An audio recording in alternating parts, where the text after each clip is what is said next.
Thank you, Mr. Chairman. We must first crystallize the issue in this debate. The PAP is saying that we need an elected president to safeguard our national reserve. To the SDP, safeguarding the reserve is not the issue.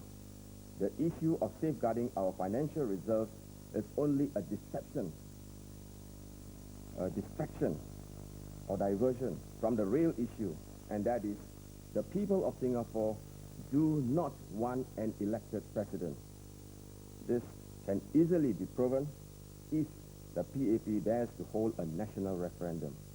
At this referendum, the question can squarely be put to the people of Singapore, quote, "Do you want an elected president?" unquote. I know the majority of people of Singapore will say no to that question.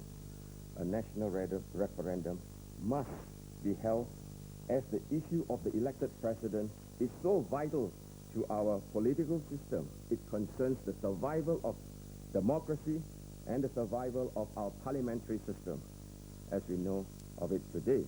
If the people of Singapore gives the PAP two-thirds majority at the polls, this will be the last time the people shall be voting under the parliamentary system as we know of it today.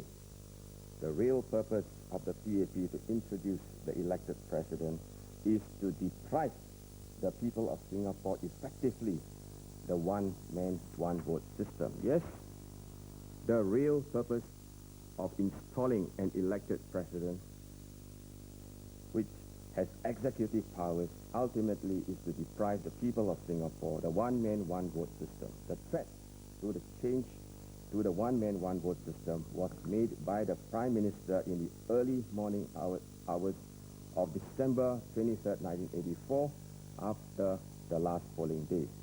The people of Singapore must demand on a national referendum. Well, we have the opening statements. Now it is time for challenging the statements and rebuttals. If I may direct my first question to Mr. Chiam. Mr. Chiam, do you recall that in Parliament on August the 12th, Mr. Tong spoke on the subject of an elected president and asked you to confirm that you are in favor of making changes to our system in order to ensure that our reserves not be depleted? Yes. And you said yes. Yes, we agree that there should be. You agree. There should be checks. There should be checks. We should have 100, 1,000 Gurkha troops if we want to take care of our reserves. But eventually these Gurkha troops, instead of taking care of the reserves, they will be imprisoning the people of Singapore. And that is why we are concerned. That is why we don't have Gurkha troops. Are you suggesting them? Well, take another example. If the government, without me asking, put 10 policemen in front of my house, they say, the PAP says, that 10 policemen is to guard me for my safety. But I say, no, they have to put me under house arrest. You agree? That's why we object to an elected president. You agree that it is necessary to safeguard the reserve? That is not the issue. You agree to at that? the moment. The main issue is whether or not we want to deprive Singapore of our Do you also system. agree to the need to safeguard the civil service? By all means, if civil servants reserves, they must be. They must be protected, and yes, some changes have to be made to do so. These two are not the issues at the moment. But you have conceded this is the purpose of the proposal. We are saying that the purpose of the proposal is to have an elected president with executive powers, eventually leading us to a form of government which we do not want, maybe a dictatorship. How will the and then our reserves will really be lost then. Can you explain how it will be possible for the president to have executive powers when all he can do is to say no to the government spending money which has been accumulated by previous governments? Not by itself. It can tax, it can spend, it can plan, it can implement. The president has no say, but only protect money accumulated by previous governments, including CPF money. We all know the proposal, but our innermost fear is that when the PAP is threatened in 1992, and you have the majority, you have two-thirds majority, who will stop you from amending the Constitution further to hand over more executive powers to the president?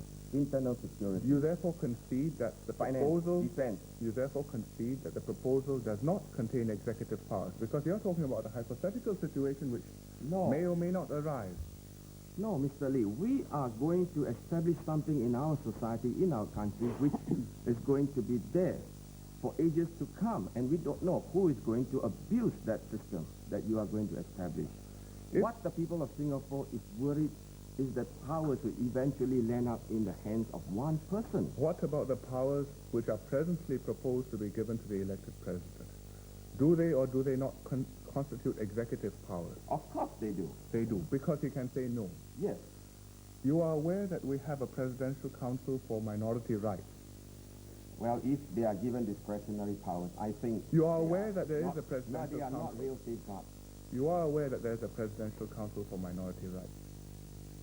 What has the Presidential Council for Minority Rights up to date? What has it has You done? know that... As far as I know, there is nothing effective about it. Mr. Chiam, can you answer the question?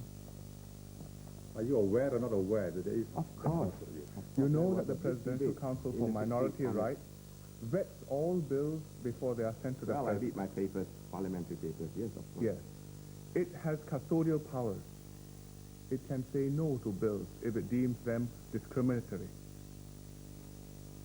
Discriminatory only in regard to certain matters of affecting the Yes, in limited community, fields. the community at the Yes. moment. In the same way as... If there is going to be racial problems Yes. or It has the disrupting power. harmony of racial harmony. Is that it has the power. Yes? It is an it is not an elected body. Is it an executive body? We are talking about electing an installation of an elected elected president. And here you are diverting the issue by saying that there should be a person to take care of our national reserve and appointing of our civil servants. These are only, as I have said, perhaps you do not understand me, a distraction from the real issue. The real issue is that your government is going to install one person with executive powers. And you can please tell me whether or not there is any provisions to check Parliament from further giving any more powers. Mr. Chairman, Mr. Chiam is being cross-examined. He should give the answer. Yes. I mean, straight. Straight, yes or no? Yes. Is or is not the Presidential Council for Minority Rights an executive body? It has custodial powers. Does that make it an executive body? Well, there's nothing... It doesn't. Why not say so? Doesn't say anything about, stopping the use of reserve. But it has The powers. purpose- It the can prevent purpose Parliament from passing bills. Of Any the bill. Presidential Council for Minority Rights, its purpose is set up to ensure that no bills would disrupt our racial harmony in Correct. Singapore. And the elected president is set up to make sure that no bills or any other government measures will eat into reserves accumulated by previous governments, specific purposes. Those are custodial powers, similar to the Presidential Council for Minority Rights. No, they are not. I Does do not that agree. make the elected president an executive one?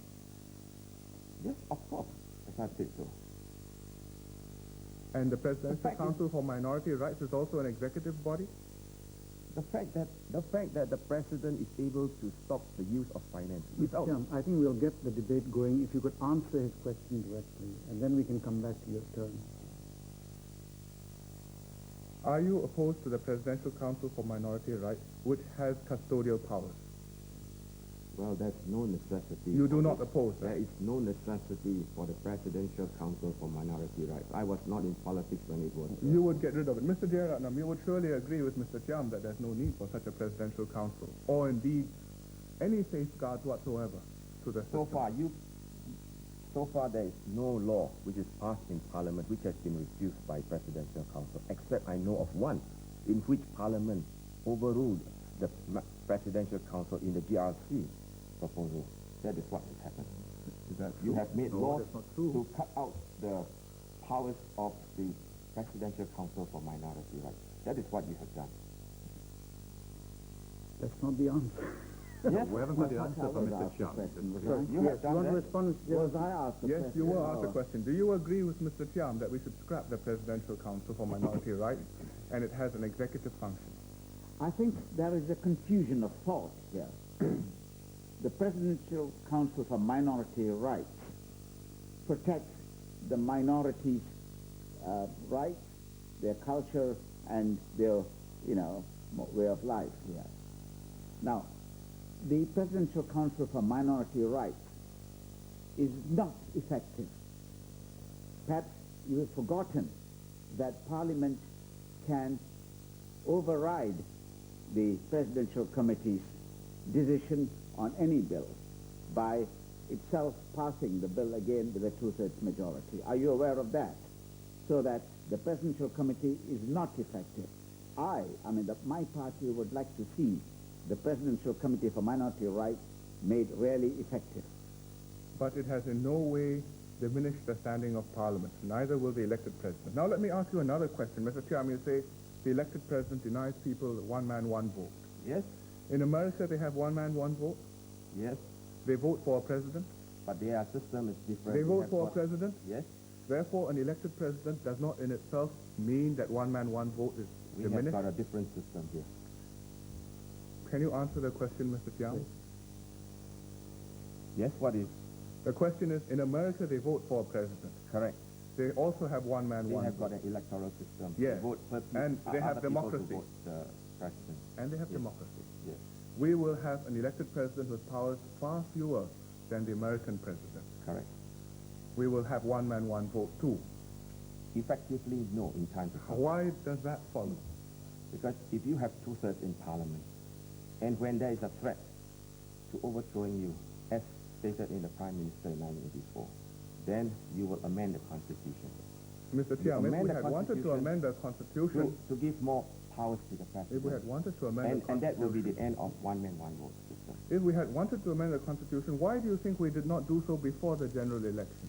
Well, We have the It majority. is stated You quite campaigned on this issue in 1984, if you will remember. You failed.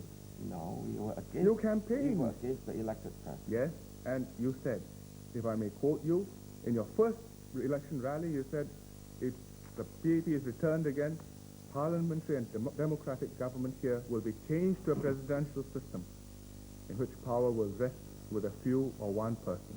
Yes, We have not done that. I still stand by it. Have Because we the done time that? has not come yet. Once it comes, you will do it. Your government will do it. Why do you think we have not done so all these years? Since 1966, there was no opposition in Parliament until 1981, when Mr. Jeyaretnam was elected. And then in 84, you were elected.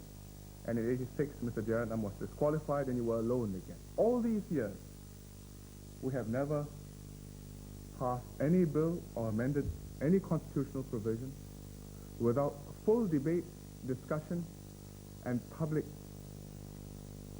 explanation. That is Why do you think we want to do so now? because at the moment you don't perceive the threat. Once the threat is there, I believe, unless you give us assurances, you will go ahead to amend the Constitution to hand further powers.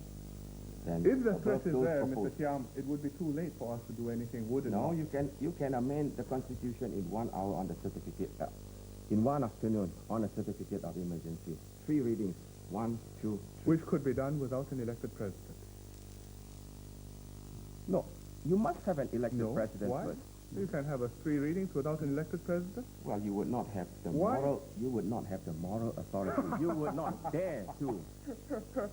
That is the only reason why you want to. So go without an for elected election. president, we would not dare with, we would. It's that simple. Well, Can I ask you one last question? Do you understand that the restrictions on the president's powers to restrict spending is only on old money, not new money? well, that is a very difficult issue. You because- understand that? Because even Dr. Tong himself says that it's difficult to determine what is old money Mr. and Chiam, new you're not money. debating Dr. To here. Do you understand that? We understand. Why it is do you curious. object